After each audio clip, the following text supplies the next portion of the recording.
My wedding day was a masterpiece of love and celebration.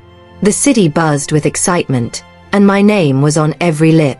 I was the woman of the hour, envied by many, admired by all.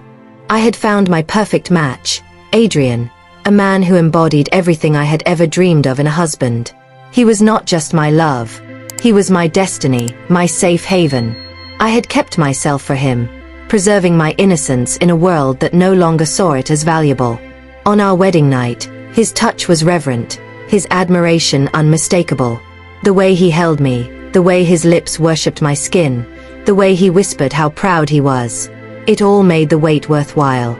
I had never felt more desired, more cherished.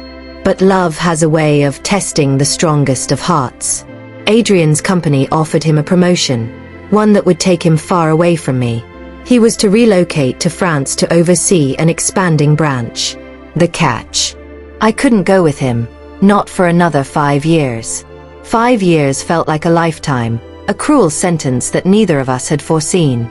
I had built my life around him, and now, it felt as if someone had ripped my heart from my chest and told me to continue breathing. I cried, pleaded, begged him to reconsider, but duty called, and Adrian had always been a man of responsibility. He swore to call every day, to visit every 6 months, but I knew it wouldn't be the same. No video call could replace the warmth of his arms, the scent of his skin, the way his heartbeat felt against mine in the quiet moments before sleep. The day of his departure was a blur of heartbreak. His mother and I accompanied him to the airport, but my tears never stopped. The moment he embraced me for the last time before boarding, I clung to him, desperate, unwilling to let go. It took his mother's gentle but firm hands to pry me away from him. As the plane soared into the sky, taking my love with it, I felt an emptiness settle into my bones. The days that followed were unbearable. My once vibrant world turned dull and lifeless. The TV no longer entertained me, food lost its taste, and my nights were spent tossing and turning in a bed that now felt too large.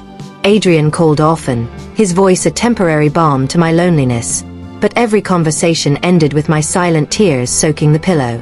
Then, another need arose. One I hadn't anticipated so soon. Desire. Adrian had awakened a fire within me, one that refused to be ignored. Nights became torturous as I lay in bed, remembering his hands, his lips, the way he had made me feel like the only woman in the world. I tried distracting myself, burying myself in work, but every kiss in a movie, every romantic scene, only heightened my frustration. I confided in my friends, Bianca and Lillian, both married to men who were often away. They exchanged knowing looks and laughed, as if I were a naive child discovering an inevitable truth. I pressed them for answers, but all Bianca said with a smirk was, "You'll understand soon enough." And I did. A few weeks later, the secret unveiled itself. I was in Bianca's car, seated in the back while her driver, Noah, drove us to her boutique. The air between them was thick with unspoken words, secret glances exchanged through the rearview mirror. It happened once, twice, 3 times before realization hit me like a cold wave. When Noah interjected in our conversation with ease, as if he wasn't just an employee, Bianca giggled and murmured, "You're such a tease, Noah." I should have questioned it then, but I stayed silent. We arrived at her boutique, and she asked me to wait while she retrieved something from her office. Then, with a casual glance at Noah, she instructed, "Bring the bag from the trunk upstairs." The look they shared unsettled me, but I brushed it off. Minutes passed. Then half an hour.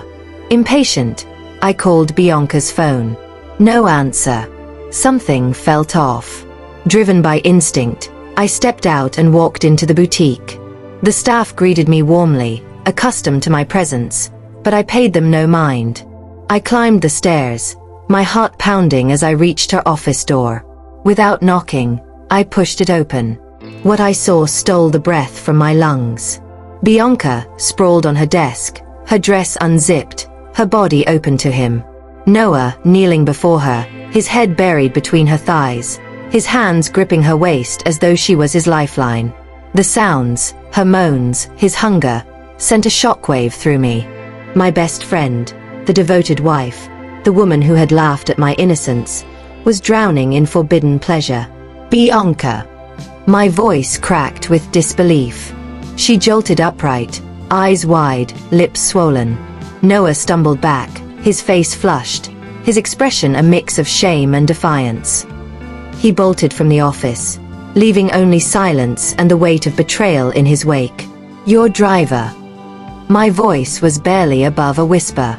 Bianca smoothed down her dress, her confidence returning like a mask sliding into place. You wouldn't understand, Elise.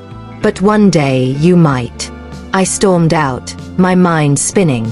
Did loneliness drive women to seek comfort in the arms of others? Would I, one day, find myself standing at the same edge Bianca had just leapt from? I didn't know. But as I lay in bed that night, craving Adrian with an ache that wouldn't subside, I feared the answer more than I cared to admit.